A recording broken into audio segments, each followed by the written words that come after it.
Hi, welcome to this episode of West Trade Review's PostScript interview series.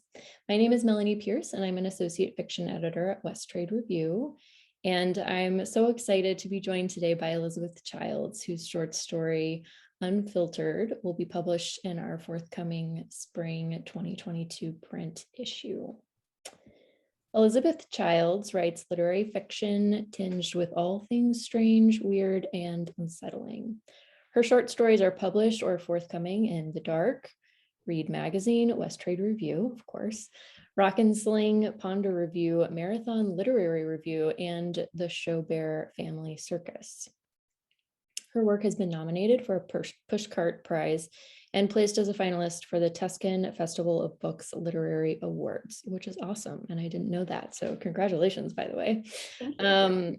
She is currently seeking representation for her debut novel, and she lives with her husband and children in Colorado. Also, fun fact, Elizabeth Childs, our author, and I went to undergrad together. So I've been reading her work for a long time, and I was really excited when West Trade decided to publish her story. So I'm so glad we can sit down and do this chat. So Elizabeth, thank you so much for being here. Yeah, it's great to be here. Thank you for having me. Yeah. So I always just like to start these chats by learning more about you and your writing career and your life in general. So I just want to start by asking a pretty open question, which is, how did you come to be a writer? Yeah, I mean, I think like so many people, this has kind of been a lifelong journey for me. It's kind of the one thing that I always come back to, no matter how long I have to put it down for. It's always the thing that I still love, no matter how much time goes by. And I can't say that about too many things, really. So, I mean, when I was a kid, I locked myself in my bedroom for about a year trying to write my first novel, which clocked in at about 20,000 words or so. That's really awesome to write 20,000 words as a kid, I think. Yeah, on wide ruled paper, with a pen and pencil. And I think my protagonist age changed as I did. I think he started at 11 and ended up 12 or 13 by the end. Nice. But I really started writing seriously for publication only probably about 4 years ago.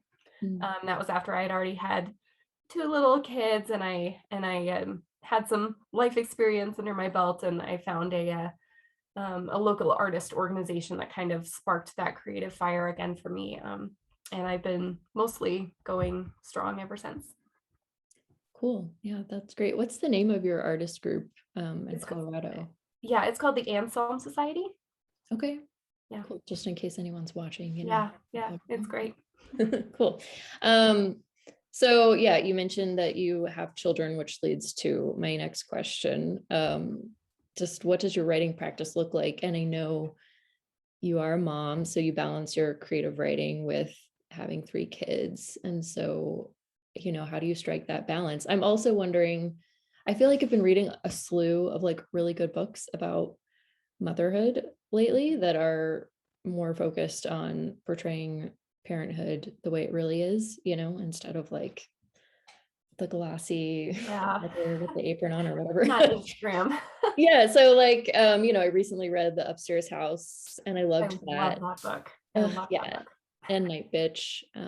So I guess I'm wondering how you strike that balance between your creative practice and the realities of being a parent. And then also, if parenthood creeps into your creative work or vice versa. Yeah, I don't have much of a writing routine, mainly just because my life doesn't really allow for that. I'd love to be able to sit down and write a couple of hours every day, and sometimes that does happen, but yeah, with 3 kids and a puppy, I just can't count on any sort of schedule for writing. But I don't know, I try not to stress about it really. Like, I write when I can, and when I can't, I don't. And I have periods of months, like mostly pre-COVID, where the stars kind of align and I am able to get a few hours every day, and other times, like the last couple months, like I've just hardly gotten anything done. And I don't know, I'm just not too worried about it. For me, it's like, it's a long game. I'm producing work at the pace that I can. And I have a local writing group, and at the times that I submit to them, it really helps me to have that deadline to meet, which I kind of need in general, even if I didn't have kids, like an external deadline and some pressure really helps kind of get things done for me. But I make sure that I always have a few pieces being submitted. I'm querying a novel at the moment, so my work is always kind of sitting in inboxes and doing that work for me, even when I can't produce consistently. Um, but there have been long years where I didn't write anything. When my oldest was born, I didn't write or even read anything for probably 3 years. And when I came back to writing, I was better anyway. you know, Yeah. life had kind of accumulated on its own and given me more to say and new ways to say it. And um, I don't know, there's a mystery to the creative process that can only be informed by just living for the sake of living and not with the conscious thought of creating from it, I think. And I don't know. I don't know. It makes me feel better anyway. And I try to remember that when most of my days are filled with school schedules and diapers and meal plans and groceries and all of the beautiful mundane stuff that isn't writing. Yeah. um, yeah, so I don't have much of a writing routine. But that's just kind of me in general too. Like I'm not a person who's going to sit down and write 3,000 words every morning, and that kind of strictness in my creative life doesn't really work anyway. I just kind of tend to write about the most urgent thing in my life, no matter what it is. And many times that is parenthood. And so that seeps in quite a bit as a theme and as I wrestle with my personal struggles with parenthood. And so it absolutely informs my creative work. And I've written a lot about motherhood. A good chunk of the novel that I'm querying right now is focused on motherhood and the struggles of one of my characters in particular and dealing with that. Um, but I think parenthood informs my creative work in another way also, which I wasn't really expecting. I was kind of expecting to be writing about being a mother, but I feel like I've kind of learned the value of what I like to think of as like parenting my characters in a way. Mhm. Um, and when I look back on the stuff that I wrote pre-kid and then I look now, like I can see a marked difference between the way that I dealt with my characters because I'm not a planner. I don't plan out my novels. I don't plan out my stories. I just kind of let it go. Um, and before kids, I just kind of just let my characters run wild and ruin the narrative and do whatever the hell they wanted to do and make a big, huge mess. And now I have a little bit more sense to like sit them down occasionally and be like, stop it. Like we're not doing that. I am in charge of this. Like you are beautiful and free and I love you, but quit messing up my story arc. And they kind of obey sometimes.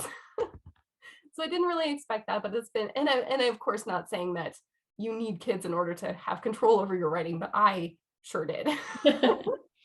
Yeah. So yeah. Cool. I feel like that's a really healthy perspective too. Like you write when you can. And I also I Yeah. love what you said about, that the work is on submission and in other people's inboxes. And that's part of the work too. So Yeah, yeah. It is nice to be able to have that kind of constantly going and not worrying about it too much. And my life is just so crazy that I can't just sit there and be like, okay, have they read it yet? When are they going to get back to right. me? Like months just go by and then I Yeah. get a yes or a no and it just happens. And so it's nice to have it's nice to have more than just my writing to focus on. Yeah. Yeah. Um, Good distraction. yeah, yeah. Cool. Um, I also wanted to talk about your baking, which I Oh feel yeah. like is very much an art form. I love what you post to Instagram. I mean, seeing the cookies that you ice is really cool. I don't know if you make other baked goods, but I'm always really attracted to the cookies. But I think what's cooler for me even is to see like the sketches that you do to like Mhm. design your cookies, which I hadn't really thought about, but I guess that's probably a very important part of the process. So I don't know if you want to talk about that a little, or if you see Yeah. the role of Yeah. baking arts kind of in the big picture of your creative life. Yeah, it's kind of a totally different thing. Like I don't plan out my stories, but I definitely plan out my cookies because you got to be ready to go. You got to have Yeah. all of your icing and you got to know exactly how much and what consistency and what colors that you need and how you got to get it all ready. but I don't know, I really like having multiple avenues of creative expression, and cookie decorating kind of like seems to scratch that creative itch in just the right way. And I do cakes sometimes, but cookies are kind of special. I don't know. There's something cool about them.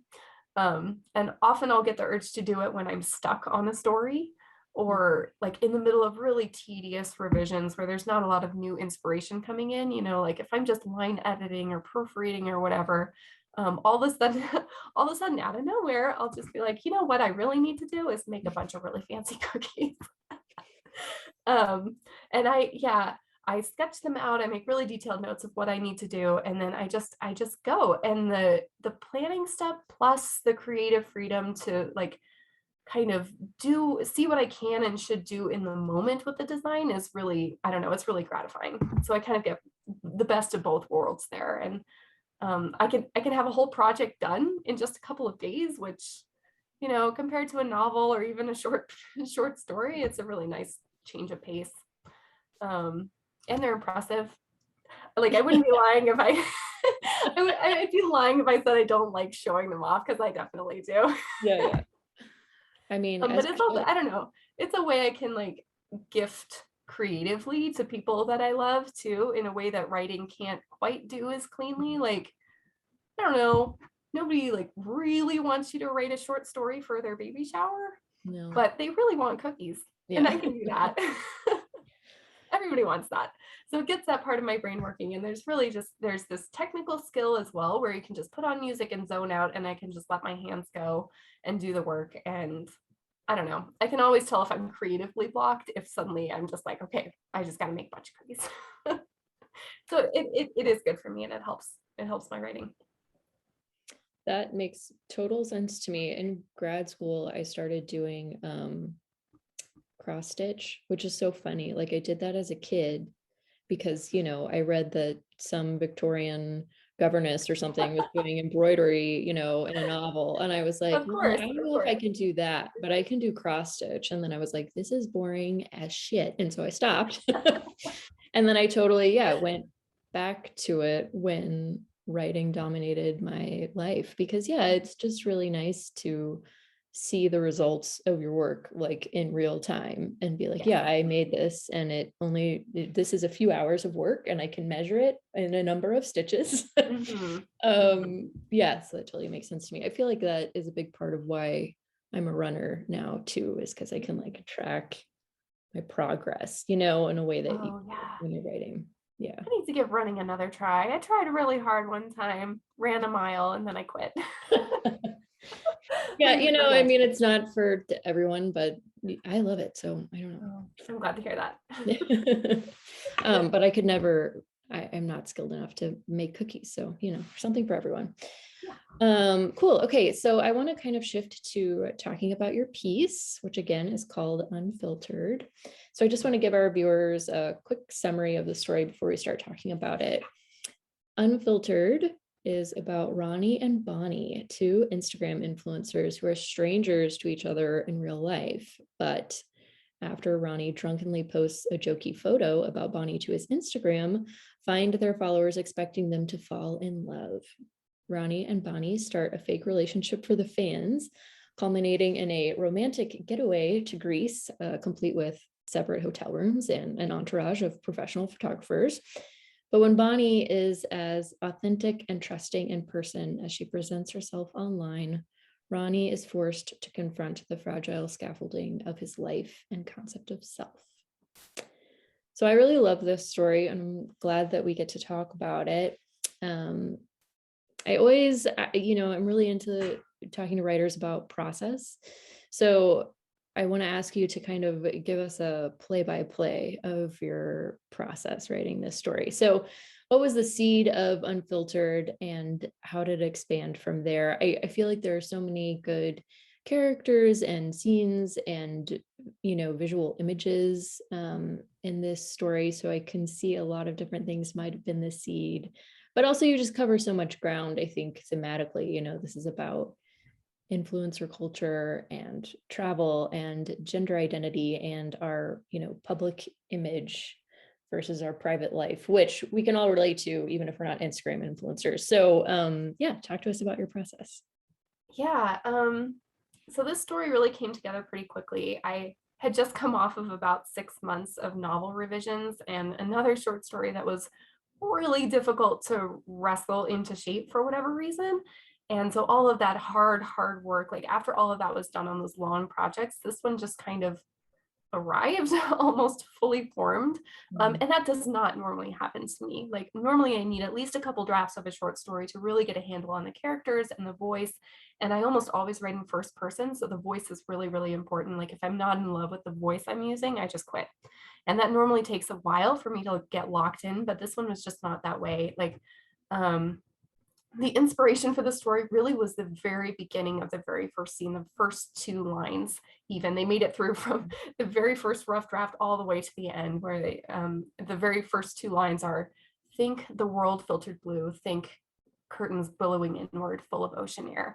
And that was really it. That was the inspiration. It was this vision of this Greek hotel by the ocean with the windows thrown open and this couple having like a really good time. And so that was just kind of that's kind of where it went. And I looked back at the original draft of the story actually to see how much of it made it through, and I was shocked by how much made it through to the actual end. I had the voice and the characters locked in by the second page almost, which never happens. And the narrative stayed almost entirely the same. So in that sense, it was a really easy story to write. The hard part was nailing the subtext and the intrigue and the imagery, because like you say, I covered a lot of thematic ground and there's a lot of intricate kind of things happening with these characters. And so that mind game aspect of it from one character's POV, like threading in just enough hints and clues to make this kind of a multiple read story while allowing it to remain kind of surprising and fresh and not weighing down the narrative for the reader, that was really, really difficult. There's a lot of wordplay and subtlety that kind of builds on itself throughout, and kind of a nonlinear timeline. And that does a lot of the work in guiding a reader's reactions and assumptions about the story and kind of setting you up for the end. It was very tricky, and it was a technical challenge for me and one I've never done in quite so intentional of a way. And so it was really kind of fun to figure out, and it was a fun puzzle to make work. Mm. So I had a blast writing the story. I absolutely loved it. Cool. Well, the fun that you had writing it totally shows. But yeah, let's talk about time Yeah. in Unfiltered. I'm glad that you brought that up, because this is one of those stories that opens at the ending, Mm. then jumps back, and then kind of proceeds mostly chronologically and brings us back to the ending really beautifully. So when did that structure come into play? I mean, you're talking about the technical aspects of this story. So I'd like to know about that, especially because this is a story that's very much concerned with the themes of influencer culture, or as Bonnie says, one of my favorite lines is, finding the truth in the frame and blurring everything else. So with all of that in mind, was it important for you to manipulate time in this story? Yeah. So the structure just kind of happened to be present from the beginning because I started with that initial seed, that aesthetic, as my initial inspiration. And so the rough draft kind of came out that way, but I don't think I realized how important it would be to my themes until most of the way through revisions. So much of what influencer culture does is creating a narrative and pulling a viewer along to the point of decision, hooking you and not letting you go with their photos. And Ronnie and Bonnie in the story choose to build this story of their supposed romance for their viewers in a linear way, even though they take their photos in non-chronological order. They plan to post them as a traditional romance story arc, starting with the meet cute kind of all the way through to them in bed, basically. And this story is kind of the opposite. Like you said, you get the end minus some important information at the beginning and then circle back. And it works in this story because there is more nuance than you realize on your first read through. And what seems like a straightforward love story is more complicated than that. So I don't know. I just really loved this idea that I could hold these two forms of story arcs and storytelling in tension and not necessarily one trumping the other necessarily, but this idea that both a traditional story arc and a nonlinear one could coexist and complement each other. And that was really fun for me to play with. Also, like I mentioned before, it was a technical challenge for me, which I always love. And the hook really for this story is the aesthetic at the beginning, in much the same way that an influencer's aesthetic is their hook.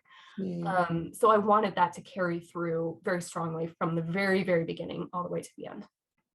That's so funny. That seems so obvious now that you say it. The aesthetic of the story is the hook, which it is. I mean, our entire editorial board like felt that very much because opening lines and scene are really beautiful. But yeah, I hadn't connected the fact that, yeah, of course, that is how Instagram influencers hook you too. So that's really cool.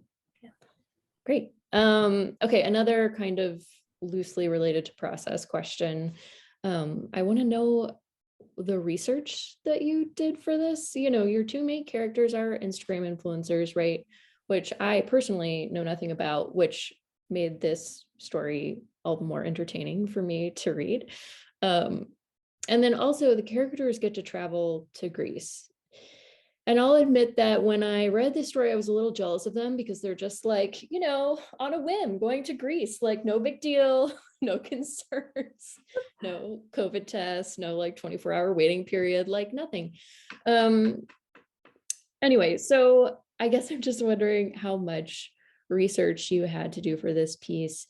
And, if you're secretly an Instagram influencer, you should probably just like tell us that now. I wish I were an Instagram influencer. Wouldn't that be a great life? Do you wish though? Do you really want to be an influencer? I don't Kind know. of. Okay. Okay, so I did a little research. I honestly didn't do a ton. I've always kind of been fascinated by influencer culture though, and have kind of wondered what it would be like for them over the years. I read a couple articles on influencers and followed a few male fashion influencers on Instagram for a bit, just to get a sense of how they portray themselves, how they talk about themselves, the kinds of pictures they take and the angles that they like to use, especially people that were traveling to exotic locations. But like a lot of my stories, my characters are really the result of like kind of an exercise in empathy, really. Like I spend a lot of time trying to get into somebody's shoes and explore the world from their viewpoint and see the hardships and the emotional sticking points that they encounter and that they create for themselves. And so these characters are kind of like any others. They're just humans that project a certain image of themselves, like everyone. But they just do it in a much more obvious, flashy, high stakes kind of way. So the research was more internal than anything, kind of like a thought experiment of sorts. Like, how might I feel and behave if my career was based on an internet projection of myself? And yeah, there was definitely some wanderlust involved in this. Like, I would love to be an influencer jetting off to Greece without a care in the world, and can't do that right now for sure. So it was fun for me to write too. Cool. Yeah. So, okay. Did you write this story before or after COVID? I know you said it came together quickly, but Yeah, it did. Let's see. When did I write this? I wrote this after COVID. Yeah, that's okay. I wrote this at last summer. So June, July 2021. okay. So well after the pandemic was underway. Interesting. So no spoilers to our viewers, but an apocalyptic event takes place in Unfiltered.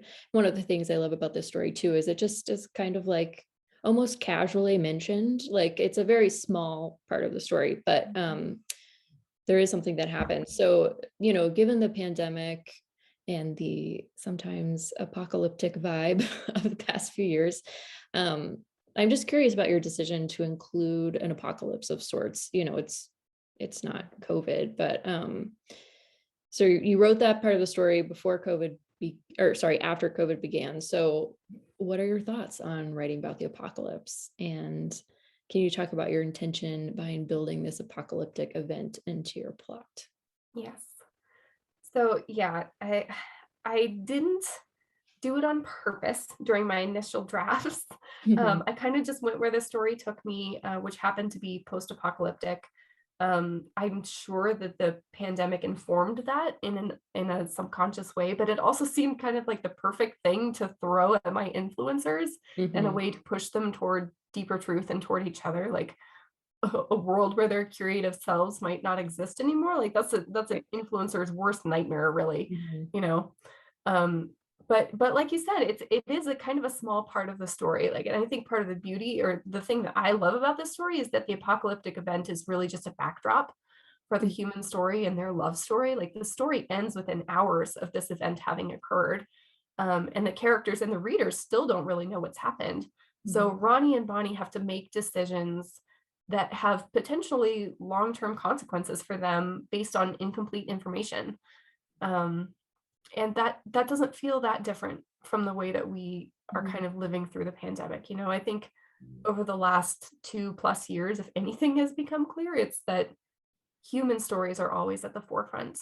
And a post-apocalyptic world is not necessarily people swinging machetes in gangs through a wasteland, you know, and like everybody gets that now.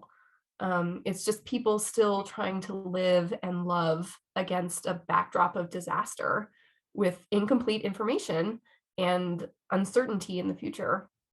So I think there's a collective understanding of the nuance of worldwide disaster that writers can tap into now on a deeper level than maybe before the pandemic. I think it's also more evident now that everyone has experienced and is still experiencing the pandemic in vastly different ways. And Mhm. there's not really any broad, right or wrong way to make art about apocalypse. Um, I don't know. I think there's really room for narratives that don't acknowledge the pandemic at all. You know, like I kind of need an escape. Right. Also, I don't want to read about a pandemic like all the time. Mm. But there's also room for narratives that really delve deep into that suffering and darkness and bring the reader along with them for the journey and kind of everything in between. So Yeah, that's great. Cool. Um, of course, I have to ask you about social media because that's a big part of this story. So, in Unfiltered, Bonnie comments to Ronnie, I can hardly look at the world without thinking, damn, this would be better with a Juno filter. Do you think we're ruining things for ourselves? So now I want to ask you, Elizabeth, do you think we're ruining things for ourselves with social media? Or to maybe put it in a more positive way, what do you think the role of social media is in our lives or can be at its best? yeah. I mean, I don't think there's anyone alive except for maybe Mark Zuckerberg that would say that social media is like a really great thing to have happened to humanity. I don't know. We kind of cheer and stand in awe when somebody we know quits Facebook or quits Instagram, you know, because we all know that it's at least a little bit toxic, if not a lot Right. toxic. Um, but it's complicated, isn't it? Because it's part of the world now, and I think there are ways that we can use it rather than abuse it. I think we can let it shape us in healthy rather than unhealthy ways.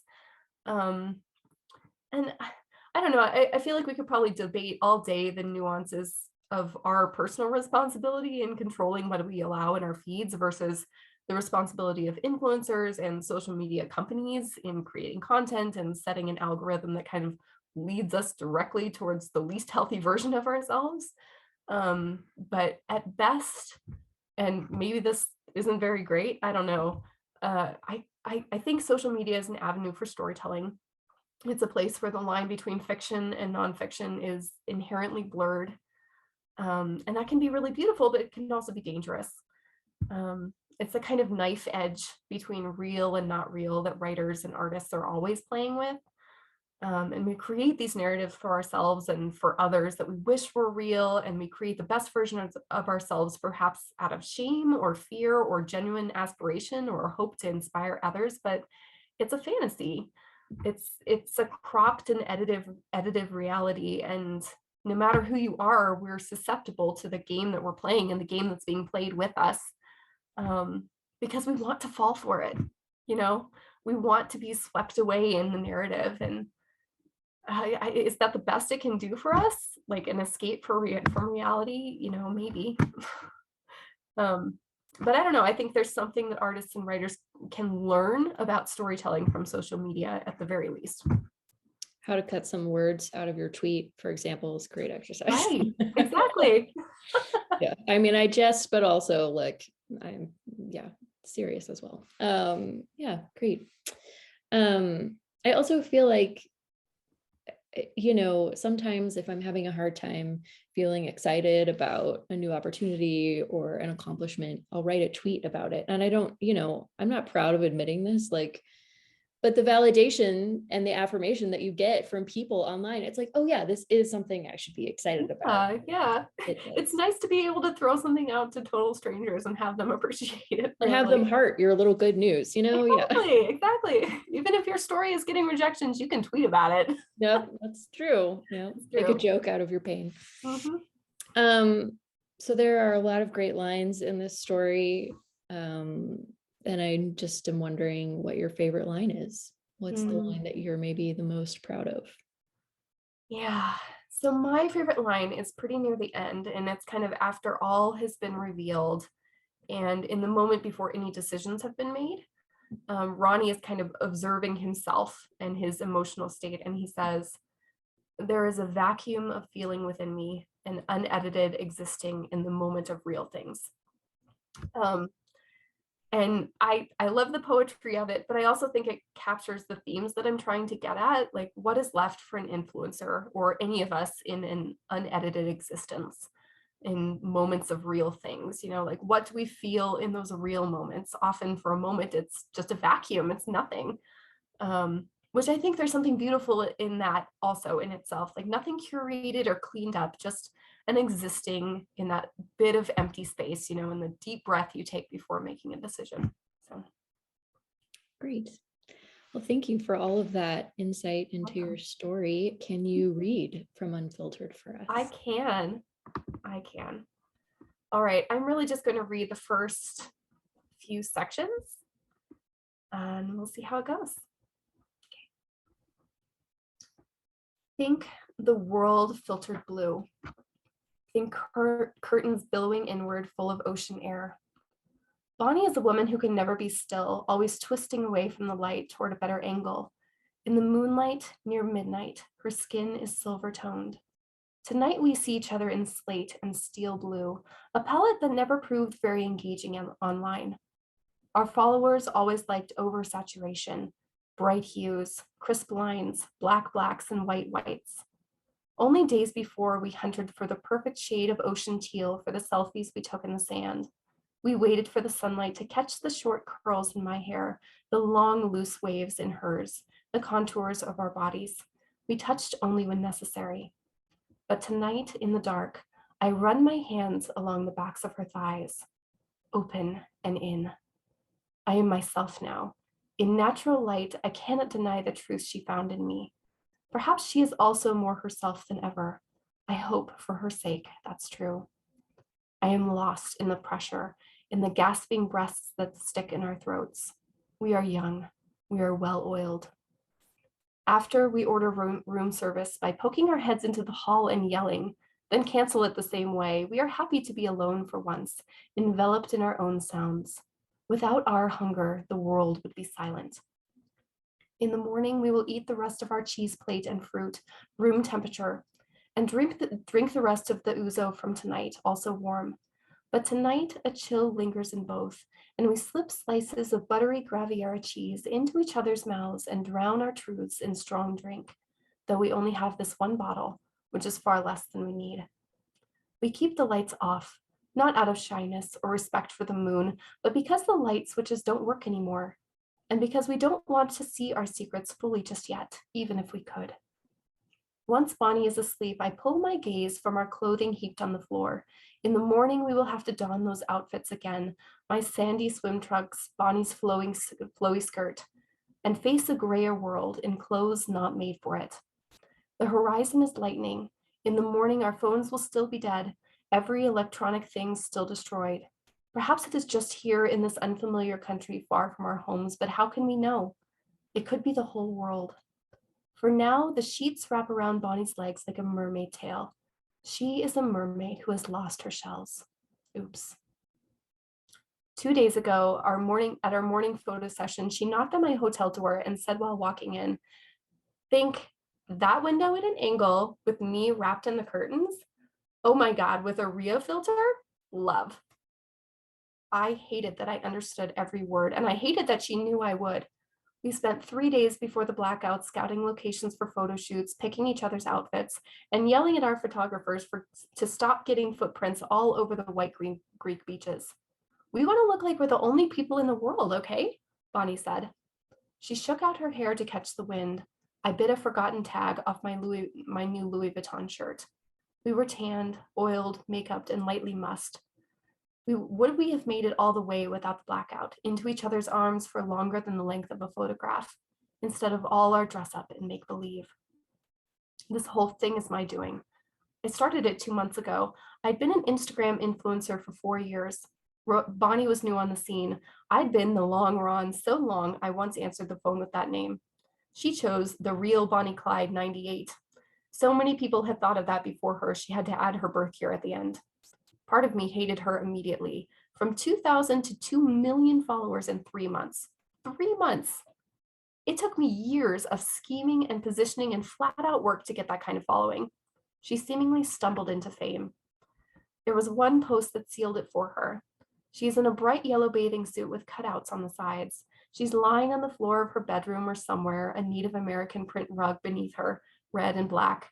A big floppy beach hat obscures her eyes, letting her perfect nose and raspberry-colored lips catch the light. She has a blooming peony in one hand, her arms stretched and draped over her head, and in her other hand, a porcelain statuette of Poseidon, white and tinged light blue, held at crotch level.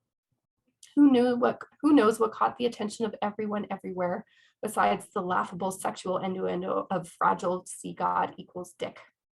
Personally, I thought she was making fun, like a satire on influencer culture, because none of it makes any sense, even if you take away Poseidon. Why is she in a swimming suit in her living room? Why the hat? Is her overhead lighting too bright for her? Who carries around a peony to hold over their heads? And the whole photo is saturated to the max, almost screaming through the screen. You're not really believing this, are you? Are you? That's what I told her when I met her, the thing about satire. Thought it would impress her that I recognized the meta-narrative of her feed. But she said, oh, that. It was all totally random. My boyfriend at the time just handed me that figurine at the last second. I'd found it at a flea market that morning and he thought it would be funny. I hated that so much. That was great. Also, it's hard for me to believe that you secretly want to be an influencer when you've written Ronnie, but I guess that's the sign of a good fiction writer. So thank you for reading. Thanks to everyone for joining us. Just a reminder that West Trade Review is on social media. You can follow us on Instagram, Twitter, and Facebook. And of course, you can like this video and subscribe to our YouTube channel. Be sure to read Elizabeth Child's story, Unfiltered, in our spring 2022 issue. Thank you so much, Elizabeth. This was so fun. Thank you so much.